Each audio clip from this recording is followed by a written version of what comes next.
Hello class 12th। In this video हम पढ़ने वाले हैं प्रिपरेशन मेथड ऑफ एथर्स।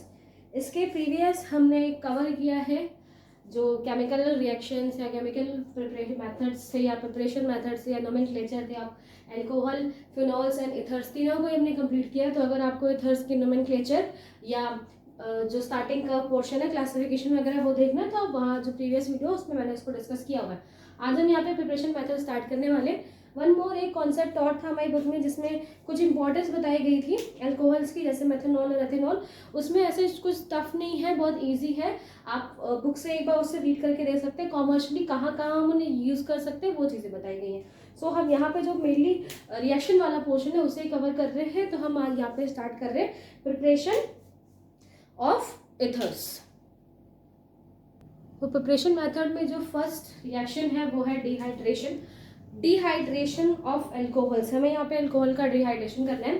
सो अगर आपको कुछ याद होगा तो प्रीवियस हमने जो केमिकल रिएक्शन है वहाँ पर डिहाइड्रेशन पढ़ा है, डिहाइड्रेशन ऑफ एल्कोहल पढ़ा है। और अगर आपको याद होगा तो वहाँ पे बेसिकली बीटा एलिमिनेशन रिएक्शन होती है जिसके थ्रू एल्कीन्स बनते हैं। तो हम यहाँ पे क्यों पढ़ रहे हैं उससे, हम इथर्स कैसे बना लेंगे अगर एल्कीन्स वहाँ पे बनते हैं। सो डिहाइड्रेशन से कैसे इथर बनता है। So it's also possible. ये डिपेंड करता है on the condition of reaction, यानी कि जब रिएक्शन हो रही है तो वो अगर कंडीशंस कुछ चेंज की जाए, यानी कि कुछ टेम्परेचर थोड़ा सा चेंज किया जाए तो वहाँ पर क्या होगा, इथर्स फॉर्म होंगे। सो पहले तो दो बेसिक चीज़ें हैं। पहले तो आपको एसिड यूज करना है वहाँ पर, बिकॉज एक एसिड आप वहाँ पर यूज ऑफकोर्स करेंगे और वो एसिड कैसा होना चाहिए, ट्रॉपिक एसिड्स हो, यानी कि वो एसिड जिनसे आपको क्या मिले, H+ वहां से मिले। नॉर्मल कोई लुइस एसिड आपको यूज नहीं कर देना है जिससे हमें H+ ही ना मिले, या फिर बहुत स्ट्रॉन्ग एसिड जैसे KMnO4 हो गया, या फिर Cr2O7, जो भी चीजें हैं K2Cr2O7 वो है। सो वो वाले एसिड्स आपको यूज नहीं करने, बेसिकली ऐसे एसिड्स यूज करने जिससे आपको H+ रिलीज होता हुआ मिले। जैसे कि आप क्या यूज कर सकते हो, HNO3 यूज कर सकते हैं, H2SO4 यूज कर सकते हैं, HCl यूज कर सकते हैं। बेसिकली इन सब से आपको क्या मिलेगा, इन सब से आपको एक H+ मिलेगा। तो हमें यहाँ पर एक ट्रॉपिक एसिड्स यूज करना है और टेम्परेचर का यहाँ पे थोड़ा हमें ध्यान रखना है।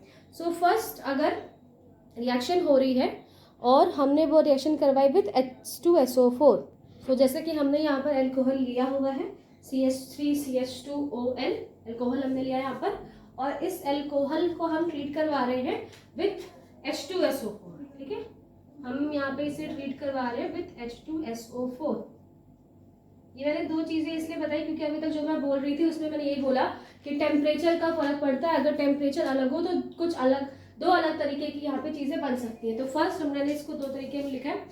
फर्स्ट हम बेसिकली क्या बना रहे हैं, इथर्स। तो पहले हम इथर वाली ही रिएक्शंस को पढ़ेंगे जिसमें टेम्परेचर जो है वो कितना होना चाहिए, 413 केल्विन, यानी 413 केल्विन पर जब हम अल्कोहल को रिएक्ट करवाते हैं सो होगा क्या, वहां पर हमें मिलेंगे इथर्स, यानी कि CH3 CH2 CH2O CH2 CH3। यानी कि जैसे कि यहाँ पे एक मॉलिक्यूल हमने लिया हुआ है अल्कोहल का, वैसे और भी बहुत सारे मॉलिक्यूल्स होंगे एंड वो मॉलिक्यूल क्या करेंगे, आपस में कंबाइन हो जाएंगे एंड क्या बनेगा, हमें यहाँ पर इथर्स मिलेंगे। जैसे कि यहाँ पर इथर मिला, यहाँ पे इथर्स मिलेंगे।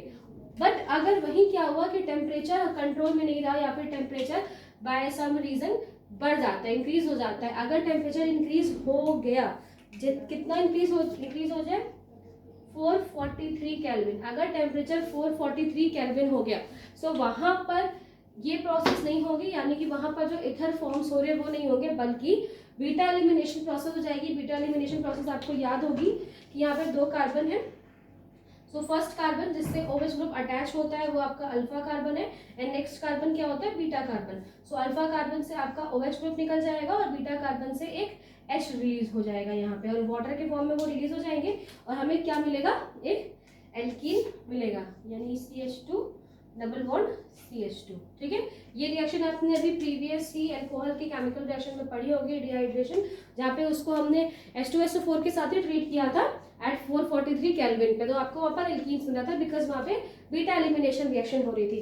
बट जब हम टेम्परेचर कम है उसका, यानी कि जब टेम्परेचर को अगर हम कंट्रोल कर सकते हो और टेम्परेचर 413 है, तब वहाँ पे हमें इथर्स बनते हुए दिखते हैं। लेकिन अगर टेम्परेचर इंक्रीज हो गया किसी वजह से, तो वो क्या होगा, एल्केन्स में कन्वर्ट हो जाएगा। सो ऑलवेज आपको ये बात ध्यान रखनी है कि टेम्परेचर का बहुत बड़ा रोल प्ले है यहाँ पे। तो टेम्परेचर को प्रॉपर सेट करके रखना है, आपकी सिचुएशंस को कंट्रोल करके रखना है, तभी वहाँ पर इथर्स फॉर्म होते हैं। अगर मैकेनिज्म देख लें कि किस तरीके से ये फॉर्म हुआ है।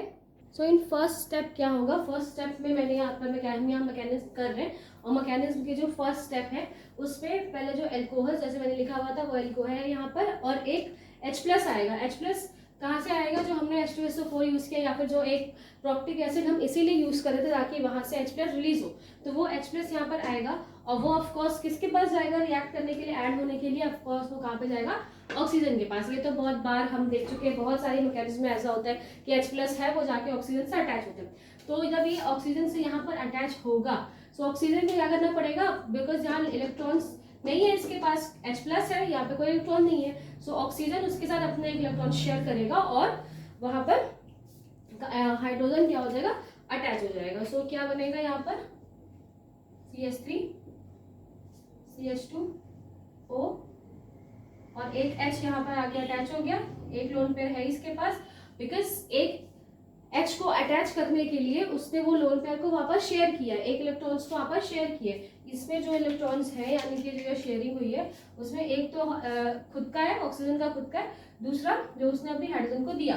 सो जिसकी वजह से, बिकॉज उसने इलेक्ट्रॉन्स दिए, जिसकी वजह से हाइड्रोजन ऑक्सीजन के ऊपर क्या आ जाएगा, प्लस चार्ज आ जाएगा। ठीक है, इतनी बात समझ में। ये आपका फर्स्ट स्टेप था। फर्स्ट स्टेप में एल्कोहल है, एल्कोहल के ऊपर H+ आएगा, वो ऑक्सीजन के साथ रिएक्ट करेगा, ऑक्सीजन के साथ अटैच हो जाएगा, एंड क्या बनेगा, हमें यहाँ पर एक जो कंपाउंड बना है जिसके ऊपर ऑक्सीजन के ऊपर पॉजिटिव चार्ज है। हमें पता है कि इस स्टेज में ऑक्सीजन सर्वाइव नहीं कर पाएगा, बिकॉज जब भी उसके ऊपर पॉजिटिव चार्ज आता है तो वो स्टेबल नहीं रहता, इसलिए इस टाइम होगा क्या, अभी वो बहुत अनस्टेबल फॉर्म में है। तभी क्या होगा बेटा, एक और एल्कोहल आएगा और वो इस एल्कोहल को बैक से, यानी कि उसके आगे से उसको अटैक नहीं करेगा। आगे से अटैक इसलिए नहीं करेगा क्योंकि आगे यहाँ पर ऑलरेडी ग्रुप लगा हुआ है, सो यहाँ पे ना अटैक करके वो बैक साइड से अटैक करता है। अगर बैक साइड से अटैक, आपको शायद इसमें कुछ याद आ रहा होगा, जो हमने मैकेनिज्म पढ़ी थी SN1 एंड SN2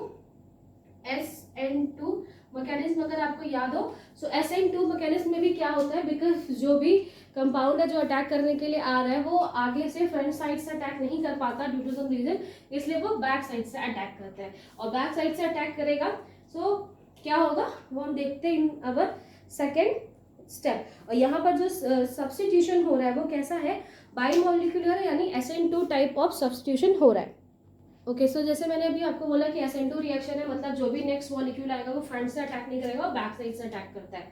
सो यहाँ पर होगा क्या बेटा, अगर मैं यहाँ से H हटा दूँ, अगर मैं यहाँ से H हटा देती हूँ, चलो ठीक है, अभी तो हमने कोई चार्ज नहीं है इसके ऊपर, कोई पॉजिटिव चार्ज नहीं है, कोई H नहीं है, जैसे ये पहले था उसी तरीके से। तो उस टाइम अगर आपको ध्यान होगा तो जो बॉन्ड है between the carbon and oxygen वो क्या है, एक पार्शियल बॉन्ड है, पार्शियल पॉजिटिव पार्शियल नेगेटिव वाला। सो यहाँ पर क्या है, पार्शियल पॉजिटिव होता है, यानी ऑक्सीजन के ऊपर पार्शियल नेगेटिव होता है। जब तक वहाँ पे कोई बॉन्ड अटैच नहीं था, वो अलग बात है कि अब यहाँ पर ऑक्सीजन ने रिएक्शन कर लिया है, ऑक्सीजन ने H के साथ रिएक्शन करके एक बॉन्ड बना लिया है, एंड ऑल्सो एक पॉजिटिव चार्ज भी इसके ऊपर है यहाँ पर। सो अगर इनिशियली देखा जाए तो इनिशियली क्या होता है, ये क्यों आपस में ज्वाइंट हुए, बिकॉज एक पार्शियल पॉजिटिव चार्ज किसके ऊपर है, कार्बन के ऊपर होता है, ठीक है, पॉजिटिव। एंड यहाँ पर जो ये दूसरा ग्रुप है ये क्या करना चाहता है, अब इस वाले कार्बन के साथ उसे अटैच होना है, इस कार्बन पे उसको अटैक करना है। वो आगे से अटैक करेगा तो आगे से ऑलरेडी एक OH ग्रुप यहाँ पर अटैच है, सो वो बॉन्ड यहाँ पर फॉर्म नहीं हो पाएगा। सो इसीलिए क्या करेगा, ये बैक साइड से इस कार्बन के ऊपर अटैक करता है। और जब भी SN2 रिएक्शन में क्या होता है, रिएक्शन जब आगे से परफॉर्म नहीं हो पाती तो बैक साइड से आगे कोई मॉलिक्यूल अटैच होता है। सो अगर ये ऑक्सीजन क्या करेगा, इसको लोन पेयर देने की कोशिश करेगा। जैसे ही इस वाले ऑक्सीजन को पता चलेगा ये वाला ऑक्सीजन जो अभी अब क्या कर रहा है, पॉजिटिव चार्जेस के ऊपर वो खुद बहुत अनस्टेबल फॉर्म में, जब उसे पता चलेगा कि ये वाला ऑक्सीजन, ये वाला कंपाउंड पूरा यहाँ के अटैच हो जाता है, बहुत ईजिली वो यहाँ से अलग हो जाएंगे, बिकॉज वो इस फॉर्म में तो रह ही नहीं पा रहा था। तो वो क्या बन जाएगा, वाटर, वाटर बन के H2O आपको दिखाई दे रहा है, H2O बनकर वो बहुत इजीली यहाँ से निकल गया। और यहाँ पर क्या होगा, ये पूरा इतना बड़ा कंपाउंड आके यहाँ पे अटैच हो जाएगा। सो यहाँ पर बनेगा क्या, यहाँ पे बनेगा CH3 CH2, उससे क्या आके अटैच हुआ, ये ऑक्सीजन। ऑक्सीजन बेटा जब ये ऑक्सीजन यहाँ से गया था तो वो अपने लोन पेयर लेके चला गया, इस वजह से यहाँ पे पॉजिटिव चार्ज है इसके ऊपर। एंड ये वाला ऑक्सीजन, क्योंकि इस ऑक्सीजन को अगर इस कार्बन के साथ अटैच होना है तो अपने इलेक्ट्रॉन उसको शेयर करने पड़ेंगे। सो वो इलेक्ट्रॉन यहाँ पे शेयर कर लेगा और क्या बनेगा, CH2 CH3 यहाँ पे आके अटैच हो गया। और ऑल्सो एक हाइड्रोजन अभी भी यहाँ पर अटैच, क्योंकि ऑक्सीजन ने अपने इलेक्ट्रॉन शेयर किए, अपने इलेक्ट्रॉन उसने दिए उस कार्बन को, इसकी वजह से अगेन इसके ऊपर लोन पेयर, एक लोन पेयर तो है ही अभी, और एक पॉजिटिव चार्ज आ जाएगा, बिकॉज वो वाला जो ये वाले जो लोन पेयर उसने शेयर किए कार्बन के साथ बॉन्डिंग करने की वजह से, तो ये प्लस चार्ज अब इसके ऊपर। सो एक तो जो मॉलिक्यूल था, एक जो पहले ऑक्सीजन था जिसके ऊपर चार्जेस की प्रॉब्लम हुई थी, वो तो स्टेबल हो गया, क्या बनकर H2O बन के वो यहाँ से रिमूव हो गया। लेकिन जो दूसरा ऑक्सीजन था जिसने अभी जाकर ये अटैच किया है, उसके पास अब प्रॉब्लम आ गई, उस पर प्लस चार्ज आ गया। ये ऑक्सीजन के साथ हमेशा होता है, बिकॉज जब भी उसके पास लोन पेयर होते हैं वो लोन पेयर की वजह से ही रिएक्ट करता है, एंड जब वो रिएक्ट करता है देन खुद उसके ऊपर पॉजिटिव चार्ज आ जाते हैं।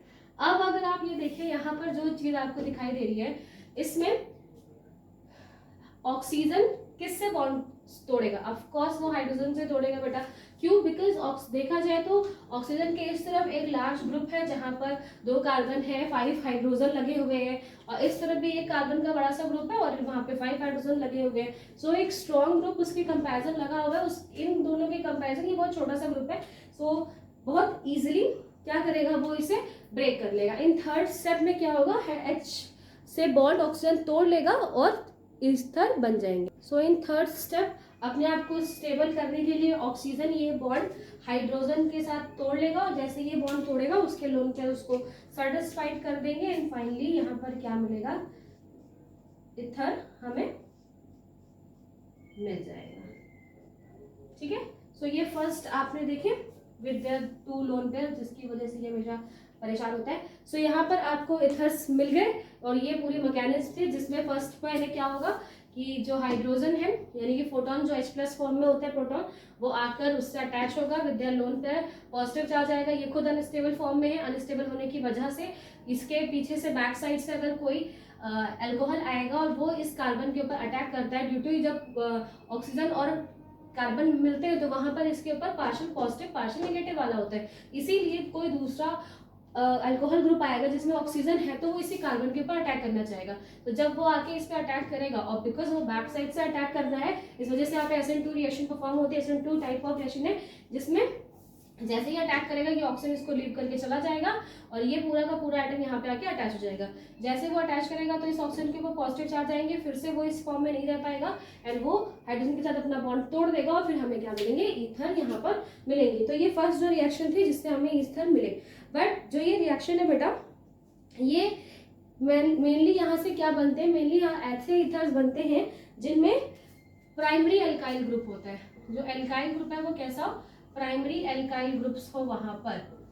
आफ्टर द रिएक्शन जो भी इथर्स बनेंगे उनमें प्राइमरी एल्काइल ग्रुप ही होते हैं, सेकेंडरी या टर्शरी एल्काइल ग्रुप नहीं होते। क्यों नहीं होते, बिकॉज जब भी सेकेंडरी और टर्शरी एल्काइल ग्रुप्स के साथ ये रिएक्शन करवाई जाती है सो वो बीटा एलिमिनेशन रिएक्शन वाली चीजें कर लेते हैं, यानी कि डिहाइड्रेशन में जो बीटा एलिमिनेशन रिएक्शन है, अभी मैंने बोला था ना कि टेम्परेचर यहाँ पे मिनिमम है, मिनिमम टेम्परेचर 413 केल्विन पर ही ये हो रही है। अगर टेम्परेचर इंक्रीज हो गया तो यहाँ पे बीटा एलिमिनेशन होगा।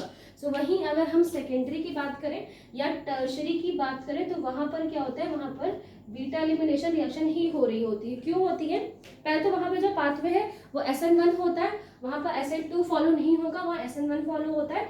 दूसरी बात, अगर आपको डिहाइड्रेशन वाला चैप्टर याद है या फिर डिहाइड्रेशन वाला वीडियो याद होगा तो मैंने वहां बताया था कि डिहाइड्रेशन का जो रिएक्टिव रेट है या फिर जो कौन ज़्यादा रिएक्टिव है, प्राइमरी, सेकेंडरी या टर्शरी। तो उसमें आपने देखा होगा कि टर्शरी डिहाइड्रेशन रिएक्शन को बहुत ज़्यादा देते हैं, सेकेंडरी उससे कम और प्राइमरी तो सबसे कम। तो डिहाइड्रेशन रिएक्शन ऑलरेडी टर्शरी और सेकेंडरी में, सेकेंडरी एल्काइल ग्रुप में ज़्यादा होती है, जिसकी वजह से वो ऑलवेज एल्कीन्स बनाना ही प्रेफर करते हैं, एल्कीन्स बनाते हैं, यानी कि बीटा एलिमिनेशन रिएक्शन ही वहाँ पर होती है।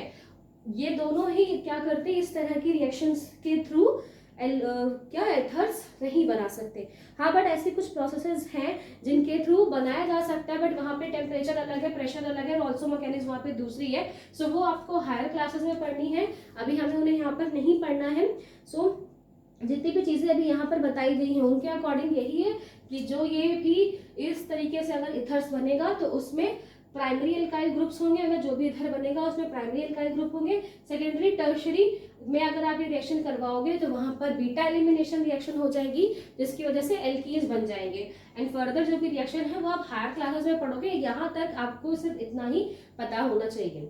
ठीक है, तो ये फर्स्ट रिएक्शन हमें यहाँ से एक्सप्लेन हो गई। अब हमें नेक्स्ट पढ़नी है विलियमसन सिंथेसिस पढ़ना है, जिसके थ्रू हम इथर्स को बनाएंगे। सो इस वीडियो में हमने फर्स्ट को पढ़ा कि किस तरीके से डिहाइड्रेशन से इथर्स बनते हैं। नेक्स्ट वीडियो में हम डिस्कस करेंगे विलियमसन सिंथेसिस को।